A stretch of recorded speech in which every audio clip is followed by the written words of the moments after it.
If you're watching this, something inside you no longer fits with the world as it once did.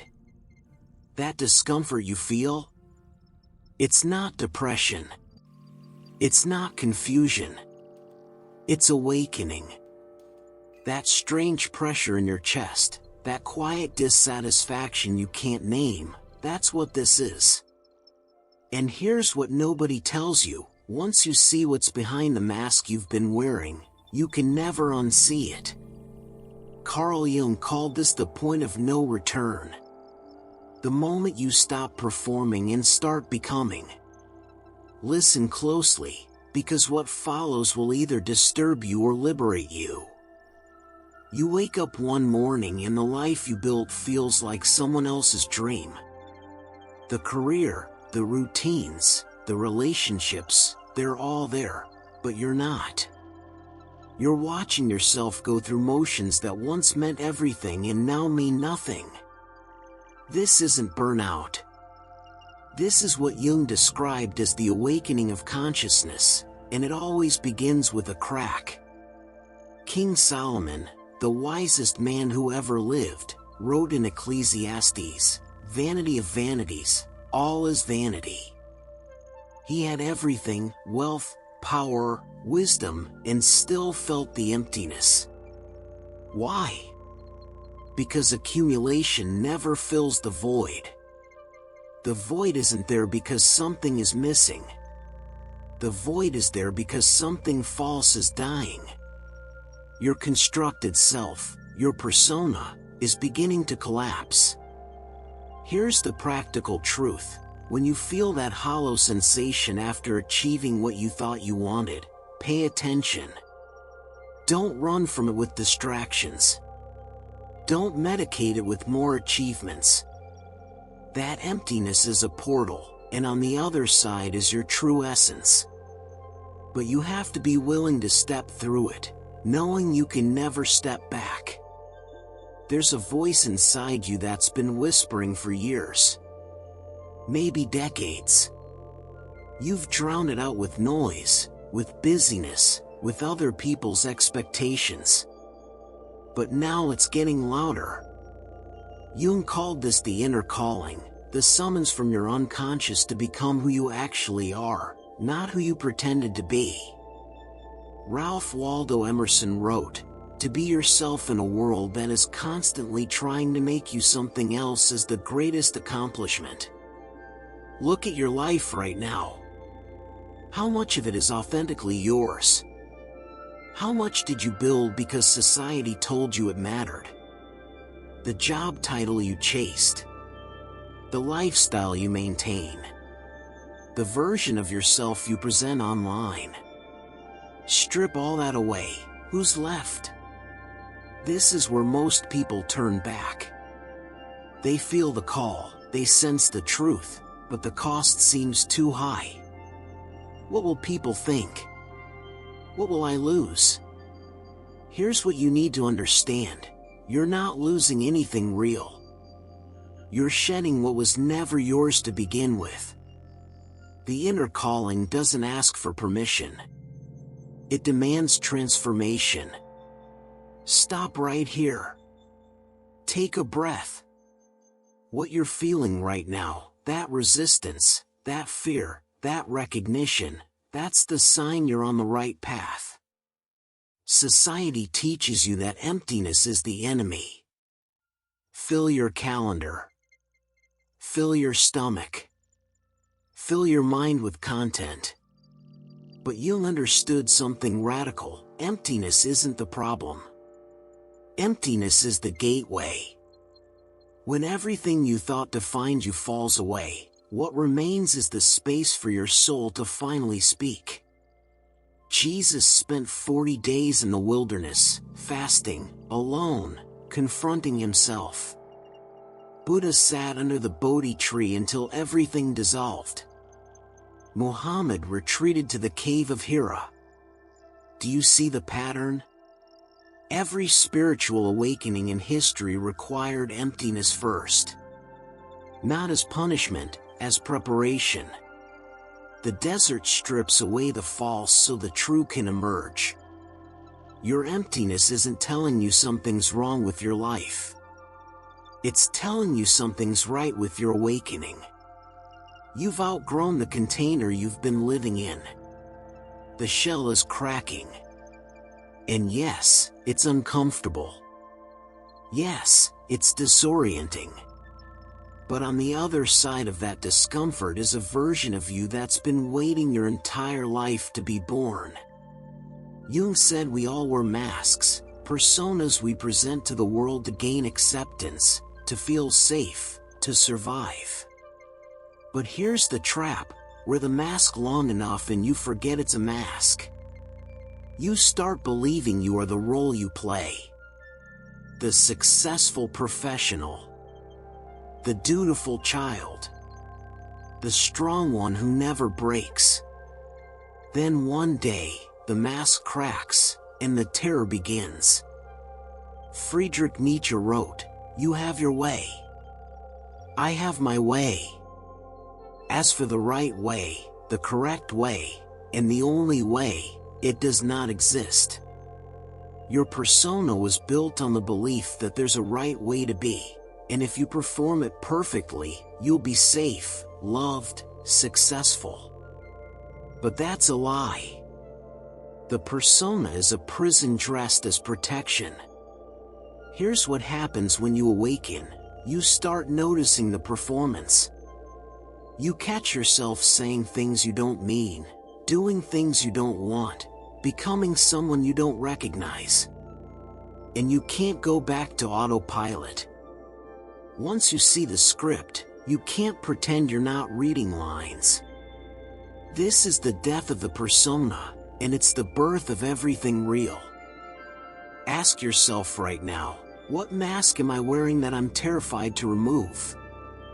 That's your answer. That's your work. Now we go deeper. Jung's most dangerous idea, the shadow. Every quality you deny in yourself, every impulse you reject, every emotion you suppress, it doesn't disappear. It goes underground. It becomes the shadow, the dark twin that runs your life from the basement of your unconscious. And when you awaken, you have to face it. The Bible says in Matthew 7 verse 5, "First remove the plank from your own eye, and then you will see clearly to remove the speck from your brother's eye." What you judge most harshly in others? That's your shadow speaking. What you fear most about yourself? That's the shadow hiding. And integration, becoming whole, requires you to turn toward it, not away. Practically, this looks like acknowledging the parts of yourself you've labeled as bad or unacceptable. Your anger. Your selfishness. Your desire for power. Your sexuality. Your darkness. Not to indulge them recklessly, but to own them consciously. Because what you don't own owns you. And once you integrate your shadow, you reclaim the energy you've spent your whole life suppressing. If everything fell apart tomorrow, who would you be without your roles? Here's where the journey turns. You've felt the emptiness. You've heard the call. You've let the persona die. You've faced the shadow. Now what? Now comes the return to the soul, the process Jung called individuation. Becoming undivided. Becoming whole. Becoming truly, terrifyingly yourself. Rumi wrote, "Your task is not to seek for love, but merely to seek and find all the barriers within yourself that you have built against it." The soul doesn't need to be created. It needs to be uncovered. Every layer of conditioning, every belief system that isn't yours, every identity you borrowed, strip it away. What's left is what was always there. This isn't about becoming someone new. It's about remembering who you were before the world told you who to be. Before the trauma. before the expectations, before the fear. Your soul has been waiting beneath all that noise, patient, eternal, unchanging. And the return to the soul is simply the journey home to yourself. Pause. Close your eyes for just a moment. Can you feel it? That quiet presence beneath all the chaos? That's your soul. It's been there all along. Let me tell you something nobody else will. This path is lonely. When you awaken, you'll look around and realize most people are still asleep. They're still chasing what you've let go of. They're still performing the roles you've abandoned.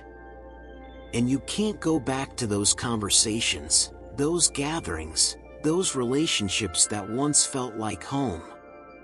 Carl Jung himself said, "Loneliness does not come from having no people around you, but from being unable to communicate the things that seem important to you." You'll try to share what you're experiencing, and you'll be met with blank stares or advice to just be positive or suggestions to see a therapist. They mean well, but they don't understand. They can't. They're not where you are. This is the cost of consciousness. You trade the comfort of belonging for the truth of being. You trade the warmth of the crowd for the clarity of solitude. And yes, it hurts. But here's the paradox. In that loneliness, you'll find a deeper connection than you ever knew was possible. Not to everyone, to the few who've walked this path.